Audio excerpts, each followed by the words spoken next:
Good morning, this is Jason out here in Colorado. We're out on our survival weekend trip just out in the wilderness, Colorado. We hiked in yesterday a few miles, set up camp. A lot of vertical hiking yesterday, so it took us a lot longer than a normal hike. But today we've got a little lake up ahead of us, a quarter mile or so, that we're going to go scout out. We've dropped our big heavy packs and we're just going to scout out the lake real quick. And then come back and grab our packs and then decide where we're going to set up camp. But yeah, yesterday was a pretty good hike. Took a good part of the day to get up the side of the mountain.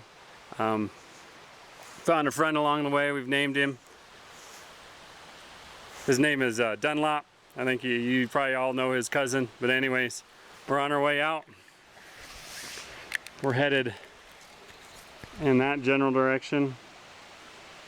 See the mountain in the background there. That peak of that is 1,200, and we're camped at probably about 9,500 feet here. But we're headed out. I'll shoot a little footage along the way, and I hope you guys enjoy the trip.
That is Mount Powell right there.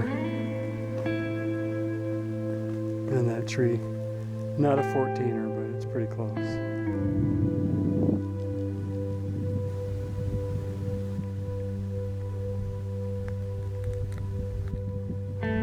As you can see, there's a lot of pine beetle kill out here. This is more advanced than we have in our camp out near Cripple Creek. We're quite a ways north from that, several hours drive. We're near the town of Silverthorne. But we're trying to manage our land a little bit better so that the forest doesn't end up looking like this. Now, because of all this pine beetle kill, this is kind of a dangerous place. You have to be very aware of your surroundings, especially if the wind kicks up. It's very easy for them to topple these trees over. And you got to be aware of the widowmakers for when you're setting up camp. You don't want to set up camp near these guys. It makes it difficult out here to find a good campsite.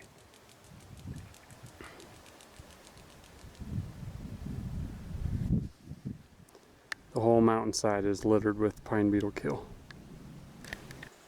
And down there below us, you can hardly see it through the tree line, is Griffith Lake. We're going to head down there.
So here's Griffith Lake in all its glory. It's just a small mountain lake, as you can see, but there's fish out here.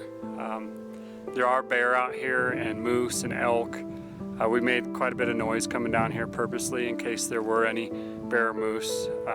Moose are aggressive, so you don't want to startle them. Bear, obviously, everybody knows bears are aggressive. You don't want to startle them also. In a survival situation, probably been a little bit more stealthy coming down here. Maybe we would have caught some game down here if we were hunting or needed to procure food, if we had a rifle or a bow or whatever, primitive tools for hunting.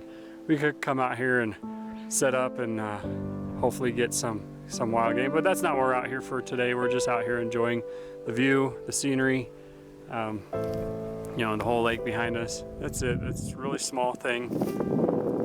Sorry, my ugly mug is in the way, but that's it. A small mountain lake. It's pretty good size for being in the mountains. Be around here. As you saw before, we're kind of at the base of Mount Powell. I mean, that's a good distance away, but we got this little lake here. If you were to set up camp, I would not set up camp near the lake, because anytime you set up camp near a body of water, you're looking at a 10 to 15 degree difference in temperature, and if bad weather rolls in, you're going to get water rising. But we're just going to be here for a minute. We're going to go back and we're going to grab our packs, and then we're going to head off to our next campsite. It's probably about 11 o'clock in the day, in the morning, so we want to give us some time to get to our campsite and set up so that we're prepared for when the sun goes down. Okay, so this is a campsite that somebody's established, and every piece of me, or all that I am, says that really any place out here with all this pine beetle kill, there's no good safe campsites. And let me spin you around. There's widowmakers all over the place. Nothing here is safe. And this whole valley is the same way. So these trees are pretty sturdy, but if you get a good wind coming over, it's very easy for any of these to come down. If you absolutely had to camp out here, you had no other choice, nothing else to do, the best thing for you to do is to find a down log, a big, strong, sturdy down log, and sleep next to that, very as close to that as you possibly can, or near a rock face, so that if one of those trees does come down, you're going to be in a little crevice and hopefully it will protect you. Now you're going to also want to find a place that blocks you from the wind. The wind is blowing directly in my face right now, so if you were to camp, put right there under the base of that rock, you'd be protected from the wind and you'd be protected somewhat from the trees coming down. But again, there's no super safe place here to camp. You're kind of close to the water, so you're going to get the frigid temperatures coming up off the water this time of year. So I would probably head back that way and go find a better place to camp where it's going to be slightly warmer, and maybe you'll find some place that has less trees, but you're in the middle of this big forest, you're not going to find much.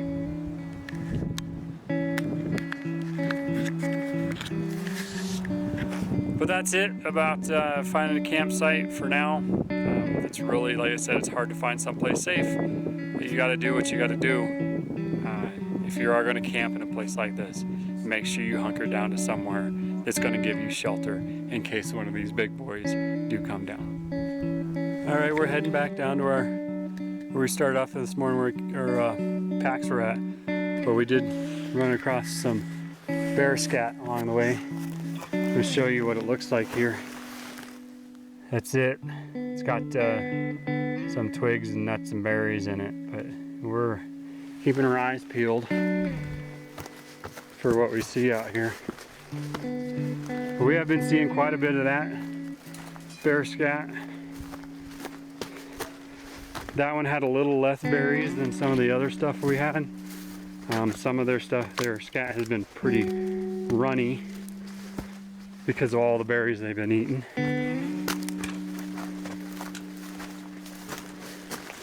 So, you make noise and bears usually won't mess with you. But if we did encounter a bear, there's 3 of us here, we'd group together, make ourselves look larger than we actually are. Use your coats, raise them up above your head to make yourself have more mass, or at least look like you have more mass. If you appear a lot larger than the bear, they're gonna be less apt to mess with you. And you don't want to run. If you run away, bear thinks you're prey, and they're gonna come get you.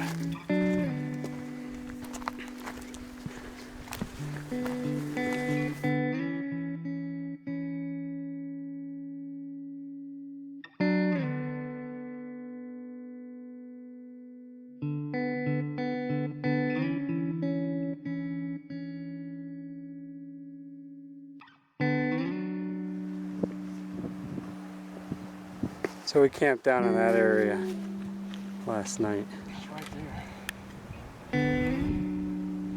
Beautiful views from up here.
place to collect water, something like that,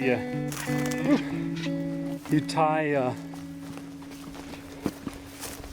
scarves or t-shirts or whatever to your pant legs and walk through that kind of stuff, and it would collect huge amounts of water for you to drink.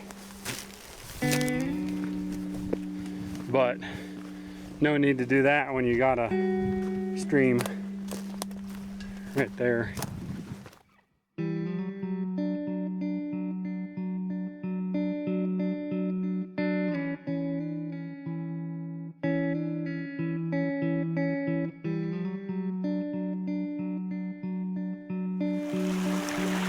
Alright, so that was our little trip, day hike out to Griffith Lake. I took Dunlop with me to go out there. He had a good time, learned some stuff, saw some nice scenery. You know, he was having fun.